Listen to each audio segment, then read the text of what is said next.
आपने सुना नहीं, आप अधूरा समझते हैं, बैठ जाइए।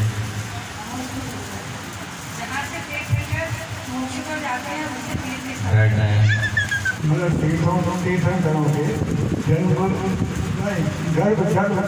बैठ जाइए, आपने सुना नहीं मैंने क्या कहा। अरे कोई कहानी बता रही, मैं पूछा कुछ वो बताओ ना। मैं केवल क्या पूछा मैंने, तीर्थ किसे कहते हैं मैंने परिभाषा बताई थी उसकी, आदि पुराण में उसकी हमें उदाहरण दिया था। आदि पुराण में उसमें उदाहरण दिया था, उसका हमने बताया था आदि पुराण में क्या लिखा है तीर्थ की परिभाषा। बैठ जाए। हाँ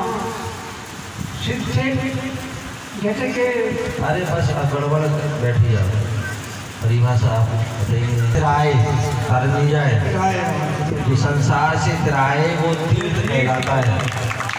क्या है? जो अपार संसार से जो तिराए वो तीर्थ कहलाता है। इतनी सी परिभाषा थी, आपने पता नहीं कहाँ की कहाँ। आइए हाँ दीजिए, जोरदार ताली बजा दीजिए। देने में भी आपको फायदा होगा और लेने वालों को भी, अन्यथा इसलिए बहुत सी जगह मैं देखता हूँ बहुत से लोग इनाम नहीं देते हैं, बहुत सी जगह लोग जो है इनाम नहीं देते हैं। क्षेत्र कितने प्रकार के होते हैं, कौन कौन से हैं? क्षेत्र कितने प्रकार के होते हैं, कौन कौन से? सुशील जी क्षेत्र 3 प्रकार के होते हैं, 3 प्रकार के होते हैं। हाँ, तीर्थ क्षेत्र, अक्षर क्षेत्र और सिद्ध क्षेत्र। तीर्थ क्षेत्र कौन से हैं? जहाँ से तिराया जाता है। आप गड़बड़ कर रहे हो, आप परिभाषा में कहीं की जोड़ रहे हो। तीर्थ क्षेत्र किसे कहते हैं? अब मैं तीर्थ नहीं पूछ रहा हूँ केवल, अब तीर्थ क्षेत्र पूछ रहा हूँ। तीर्थ क्षेत्र किसे कहते हैं? मैंने सुबह तीनों की परिभाषा बताई थी। तीर्थ क्षेत्र किसे कहते हैं? हाँ बताइए अम्मा। तीर्थ क्षेत्र किसे कहते हैं? जहाँ से भगवान मोक्ष जाते हैं। बैठ जाए। हाँ दोबारा बताएं, सुशील जी बताएं। जहाँ से तीर्थंकरों के 4 कल्याण होते हैं। गर्भ जन्म तब ज्ञान आदि होते हैं, वो तीर्थ क्षेत्र कहलाते हैं। और आगे अरे अब 2 क्षेत्रों की तो बताओ। सिद्ध क्षेत्र, सिद्ध क्षेत्र किसे कहते हैं? जहाँ से सिद्ध लोग मोक्ष को हो जाते हैं, मोक्ष जाते हैं, वो सिद्ध भूमि है। और अतिशय क्षेत्र जहाँ पर तप है। अतिशय क्षेत्र ध्यान से सुनो, जहाँ से तीर्थंकरों का अक्षय होता है, चमत्कार है, चमत्कार होता है, भूमि मूर्ति आदि प्रकट होती है, वो अक्षय क्षेत्र कहलाते हैं। बहुत बढ़िया, जोरदार ताली रही मेरी। तो इस प्रकार से 3 प्रकार के क्षेत्र होते हैं। अतिशय क्षेत्र, शाश्वत भूमि कौन कौन सी है? 2 प्रकार की शाश्वत भूमि सुबह बताई थी, बस 2 प्रकार की शाश्वत भूमि कौन है? हाँ माइक लो, माइक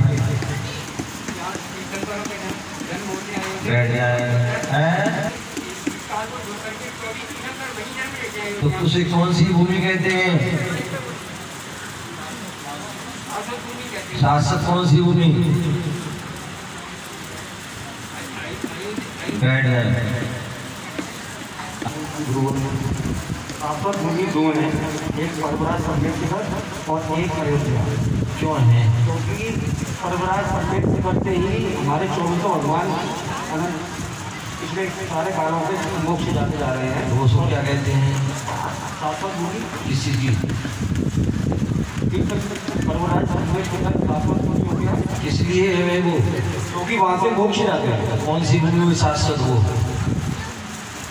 सिद्ध भूमि, सिद्ध भूमि, निर्माण भूमि, निर्माण भूमि हो गई। और एक होता है जन्मस्थल, जन्मभूमि कौन सी है? अयोध्या।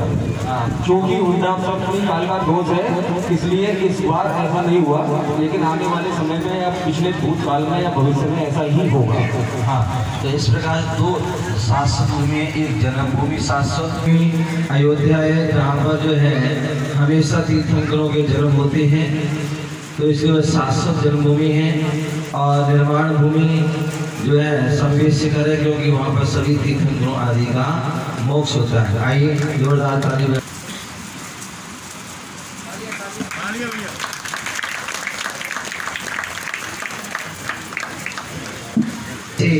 कौन से महापुरुष हैं जिनके पिता और पुत्र दोनों कामदेव हुए? ऐसे कौन से महापुरुष थे जिनके पिता और पुत्र दोनों कामदेव हुए?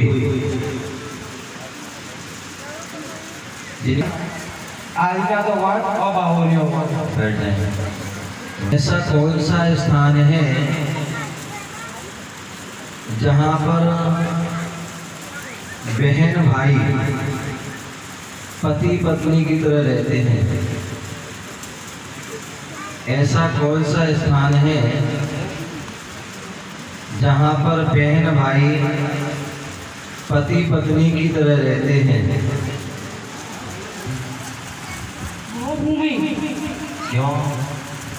वहाँ पर एक साथ जन्म होता है दोनों का, एक साथ जन्म होता है और दोनों ही पति पत्नी की तरह रहते हैं। हाँ, एक साथ जन्म होता है और जन्म होते ही माता पिता की मृत्यु या तो 21 दिन 35 दिन या 49 दिन में जवान हो जाते हैं और दोनों ही अपने पति पत्नी की तरह रहते हैं।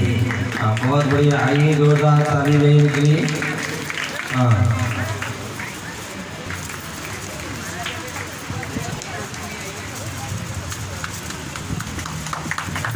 चलिए आपकी आरती करेंगे, आरती करके ही घर जाएंगे। समाधि में पढ़ा था आपने आज आज आपको जो है पारसनाथ स्तोत्र पढ़ना है। क्या पढ़ना है? पारसनाथ स्तोत्र नरेंद्रम भूपेंद्रम सुरेंद्रम अधीशम, ये वाला आपको जो है पढ़ना है, ठीक है ना?